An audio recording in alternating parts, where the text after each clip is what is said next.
The sun was setting over the small village of Omocha, casting a golden glow over the huts and farmlands. In one of these huts, Nkem sat on a worn mat, cradling her youngest child, Obi. Her other children, Hada, Chika, Hemeka, and Hefe, sat quietly, their eyes sunken with hunger. Nkem had not eaten in 2 days, giving the last of their food to her children.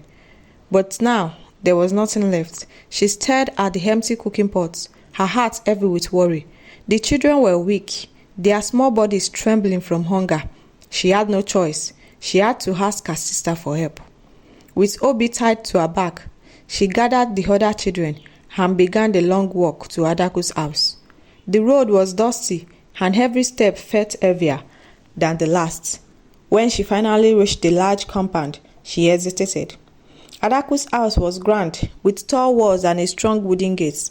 She knocked softly, then harder when no one answered. Moments later, the door creaked open. Adaku stood in the doorway, dressed in a rich wrapper, her arms crossed. Her eyes swept over Nkem and her children, her expression unreadable. "Sister, please," Nkem whispered, her voice breaking. "The children are hungry. We have nothing left." Adaku's lips tightened.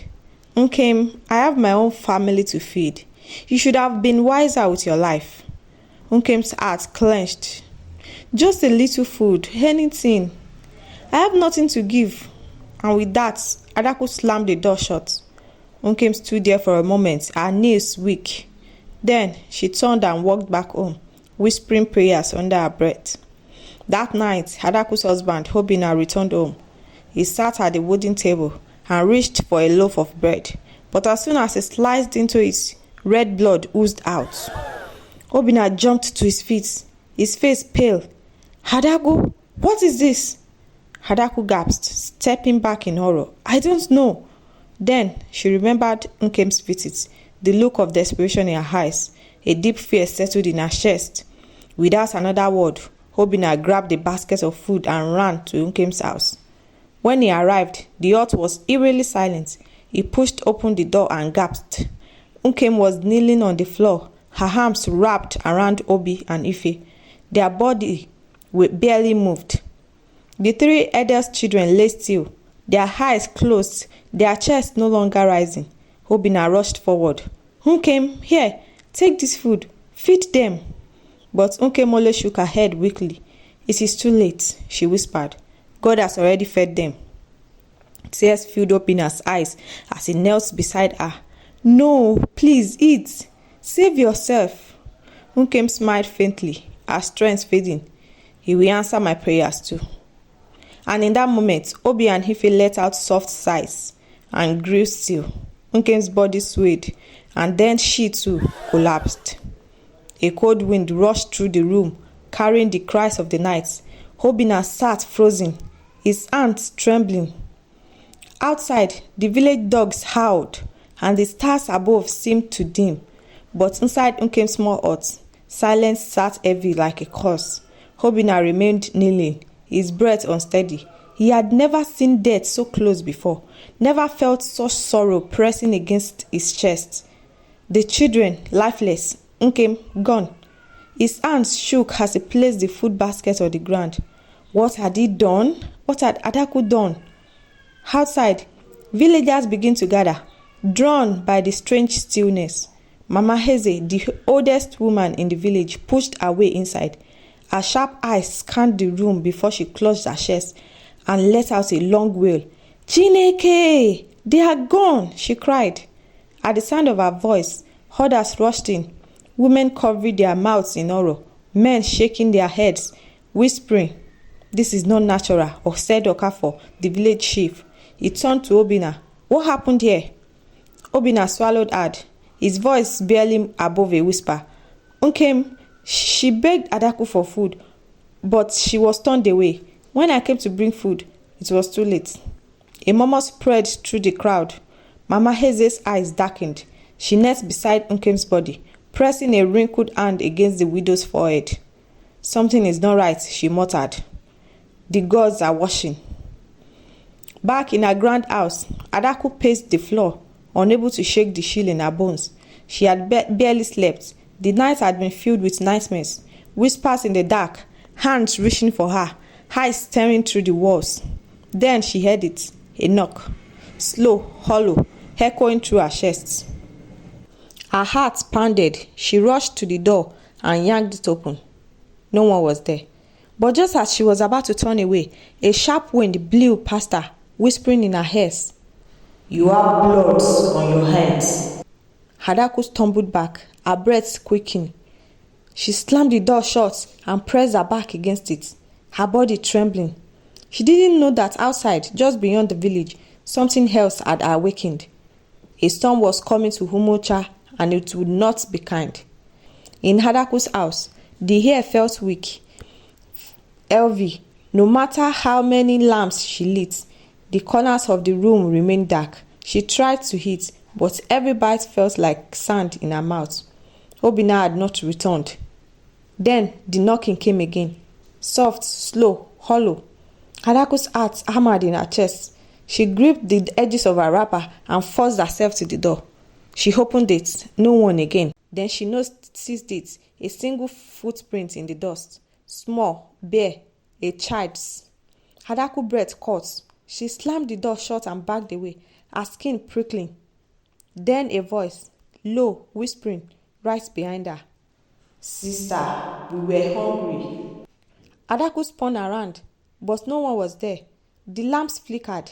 A gust of cold air rushed through the room, and for the first time in her life, Adaku was afraid. At the village square, Obinna stood before the elders. His face was pale, his hands shaking. "This is not natural death," he said. "Something is wrong." The chief, Okafor, nodded gravely. The gods do not take lightly to suffering. Nkem's children did not deserve to die. Mama Eze stepped forward, her eyes sharp. A mother's cry does not go unheard. If there is a curse upon this village, we must know its source. The villagers murmured in agreement. The air felt thick with something unseen. A whisper drifted through the air. Obinna's blood ran cold. He turned his head slowly. Others did the same. Then, from the direction of Adaku's house, a scream was heard. A long, piercing wail that shattered the night. The villagers froze. The scream was raw, filled with something more than fear, something ancient, something broken. Obinna was the first to move. He grabbed a torch and ran toward his house, his heartbeat hammering against his ribs. Others followed, their footsteps pounding against the dirt. When they reached the compound, the gates were wide open. The front door swung slightly, creaking in the wind. "Adaku," Obinna called. No answer. Mama Eze stepped forward, gripping the small shams tied around her waist. "She has seen something," she whispered. The villagers hesitated, their feet rooted to the ground. No one wanted to enter first, but Obinna took a deep breath and pushed the door open. Adaku was on the floor, her back pressed against the wall, her eyes wide with terror. They were here," she whispered. "The children." Obinna followed her gaze. Nothing was there, just empty space. The villagers began murmuring. "She is cursed," one of them said. She turned her back on her sister. "The spirits are hungry." Adaku shook her head violently. "No! I didn't know this would happen. I didn't..." But before she could finish, the lamps flickered again. And then, a child's laugh, soft, hollow, echoing through the room. Adaku let out a sharp cry and scrambled to her feet. "Make it stop," she begged. "Please." Mama Eze stepped forward, her wrinkled face unreadable. "You cannot stop what has already begun," she said. "The dead do not rest when they are hungry." Adaku clutched her head. "What do I do?" she whispered. Mama Eze placed a hand on her shoulder. "You must feed them." Silence fell. The villagers looked at one another, unsure of what she meant. But deep in the shadows, something stirred. And outside, in the dark corners of Omocha, small footprints began to appear in the dust, leading away from Adaku's house toward the forest. Obinna turned to Mama Eze. "Feed them? What do you mean?" Mama Eze's eyes darkened. "The spirits of the children are restless. Their hunger did not end in death. Their mother's suffering still lingers in this house." Adaku shook her head violently. "No, this is not my fault. I had nothing to give them." Mama Eze's gaze was sharp. "Yet your hands are stained." The villagers murmured again, their whispers filled with fear. Then, without warning, the flames of the lamps burst into tall, twisting shadows. The doors and windows slammed shut on their own. The air became thick, heavy, and the voices returned, soft and distant. Sister, we were hungry. You shut the door. The villagers stood frozen, their eyes darting toward the small footprints in the dust. Adaku let out a terrified scream and fell to her knees. "Please, I'm sorry, forgive me." The voices swirled around her, growing louder. The villagers clutched their shams, their breaths coming in shaky gasps. Mama Eze lifted a gnarled hand. The children's souls are not at peace. If they are not given what they hold, their hunger will grow. Obina's hand clenched. "Then we will feed them," he said firmly. "We will do whatever it takes to end this." Mama Eze nodded. "But it is not just food they seek." The villagers gasped as a sudden sharp wail filled the air. The footprint in the dust deepened, as if unseen feet pressed into the earth. Then the footprints began moving toward the forest. Mama Eze turned to Obina. "If you truly want to end this, you must follow them." The villagers stepped back, shaking their heads. "The forest?" one whispered. "No one enters the forest at night. It is cursed." Obina looked down at Adaku, who sobbed into her hands, then back at the dark path leading into the forest. He took a deep breath and clenched his fist. "Then I will go." The villagers gasped.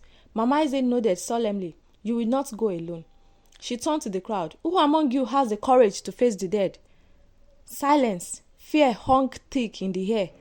Then a voice. "I will go." The villagers turned. It was Chijioke, the village hunter, a tall, broad-shouldered man with deep scars across his arms, hanged from battles with wild beasts. He stepped forward, his expression grim. "If the spirits are hungry, we must know what they seek." Obina nodded. "Then we go now." Mama Eze stepped forward, tying a small sham around each of their waists. "This will protect you," she said. "But remember, the spirits do not forget." The villagers watched in fearful silence as Obina and Chijioke followed the footprints into the dark forest. The trees loomed overhead, their twisted branches like skeletal fingers. Shadows danced around them, moving when they did not. The wind carried whispers, whispers that did not belong to the living.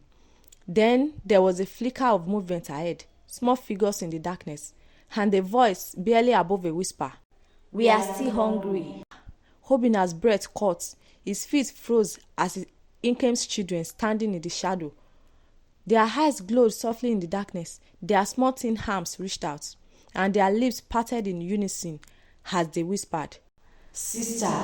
Obina's throat tightened. The children stood there, their small bodies barely moving, their eyes hollow yet filled with something deep, something aching. Chijioke gripped his spear tightly. "Are they real?" he muttered. Obina swallowed hard. "I don't know." Then the smallest child stepped forward. His feet didn't touch the ground. His voice was barely above a whisper. "Sister, shut the door." The other children spoke at once, their voices blending into a haunting echo. "Sister, shut the door. Sister, shut the door. Sister, shut the door." Obina forced himself to step forward, his hands trembling. "We have come to help," he said. "Tell us what you need."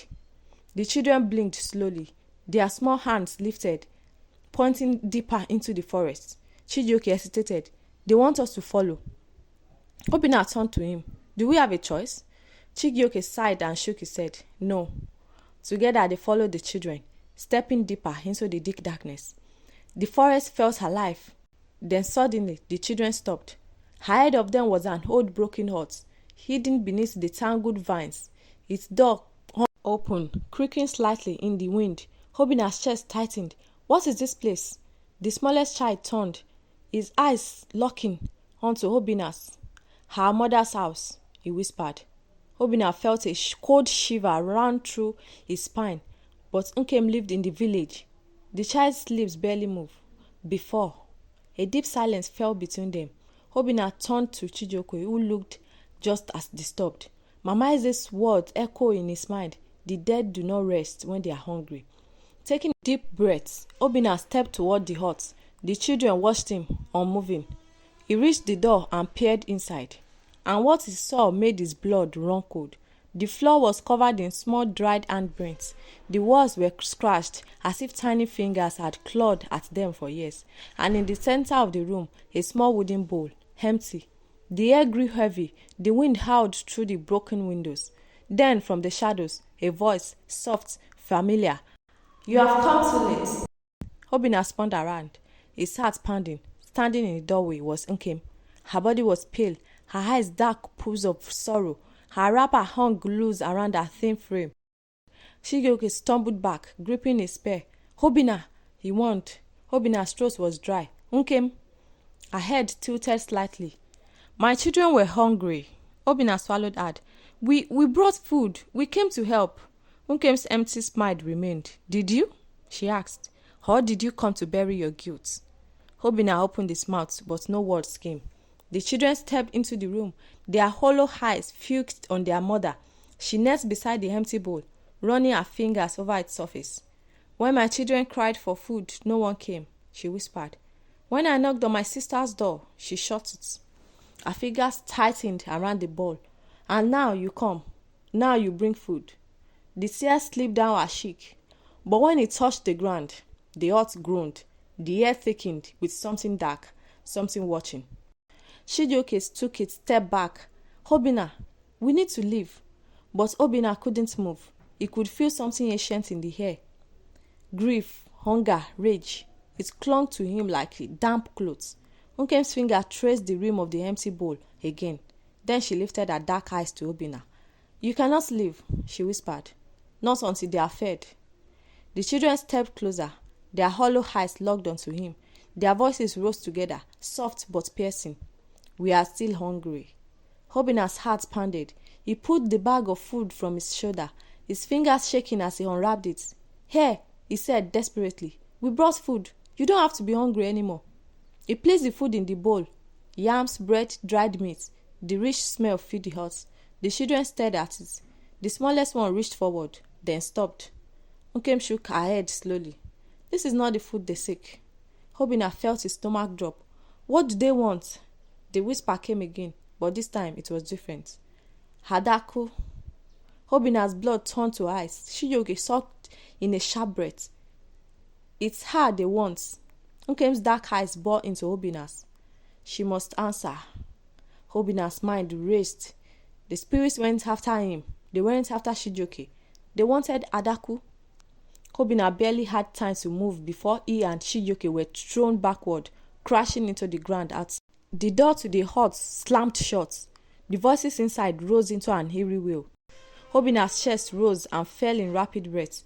He turned to Chijioke, who was staring at the hut in shock. Then, without a word, they ran. When they reached the village, the square was still crowded with worried faces. Obina didn't stop. He pushed through the crowd, rushing straight to Adaku's house. The moment he burst through the door, he froze. Adaku was on the floor, her body shaking violently.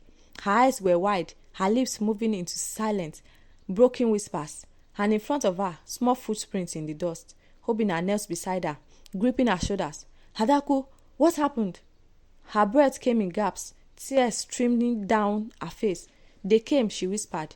"They were here." Adaku's whole body trembled as she gripped his arms. "I saw them, Obina. I saw Nkem." Her voice cracked. "She was standing right here." Obina's throat tightened. "What did she say?" Adaku's lip trembled. Then, in a broken whisper, she answered. "She said she's waiting." The room fell silent. Outside, the wind picked up again, whispering through the trees. Adaku lay on the cold floor, her heart pounding in her chest. The whisper still echoed in her ears. Nkem's voice, soft but unrelenting. "She's waiting." Tears streamed down Adaku's face. She had spent years ignoring her sister's suffering, convincing herself that she owed Nkem nothing. But now, the truth was clear. She had turned her back when it mattered most. And the dead did not forget. Obina gripped her shoulders. "Adaku, listen to me. The spirit won't rest until you make this right." She looked up at him, her eyes filled with desperation. "How? How do I fix what is already broken?" Mama Eze's voice rang from the doorway. "You must do what you refused to do before." Adaku turned to her, trembling. "You must feed them." That night, Adaku prepared a graced feast. She cooked with her own hands, yams, beans, vegetables, and roasted meat. She filled baskets with fruits and water, making sure there was enough for a whole family. Then, with Obina and Chijoke behind her, she walked toward the forest. The trees loomed as she approached the old hut. The air was thick with an unseen presence, but she did not stop. She stepped inside alone. The hut was just as before, dark, broken, and filled with tiny handprints. The empty wooden bowl still sat in the center of the floor. Adaku knelt before it, placing the food inside carefully. Then, with trembling hands, she lifted her head. "I am sorry." The wind stirred gently. Tears rolled down her cheeks. "Nkem, my sister, I was wrong. I was selfish. I let my heart grow cold while you suffered." Her voice broke. "Please forgive me." The air grew still. Then the shadows in the hut softened. A faint glow filled the room, and slowly, the small footprints in the dust faded, one by one. The hut, once filled with sorrow, felt lighter. The walls no longer groaned, and the whisper in the wind grew faint. Adaku closed her eyes, releasing a breath she didn't know she had been holding. When she opened her eyes, the bowl was empty. The spirits were gone. The next morning, Adaku stood at the village square. She gathered the children who had no parents, the widows who had no one to care for them. She opened her doors and shared her wealth. No one in the village would go hungry again. And though Nkem was gone, her memory remained, carved into the heart of those who had witnessed the price of a closed door. Adaku had learned her lesson, and the spirits never returned. This story teaches several powerful lessons. 1. That kindness and compassion matter. Adaku's refusal to help her sister led to suffering and regret. The story reminds us that we should never turn away from those in need, because we never know when we might be in their place. 2. That greed and selfishness have consequences. Adaku had more than enough, but refused to share. In the end, her wealth could not protect her from the guilt and the spirit of those she neglected. 3. It is never too late to make things right. Even after all that happened, Adaku was able to atone for her mistakes by feeding the hungry and changing her ways. We must always seek to correct our wrongs before it is too late. The story is a warning and a guide. Be kind, be generous, and never let greed harden your heart.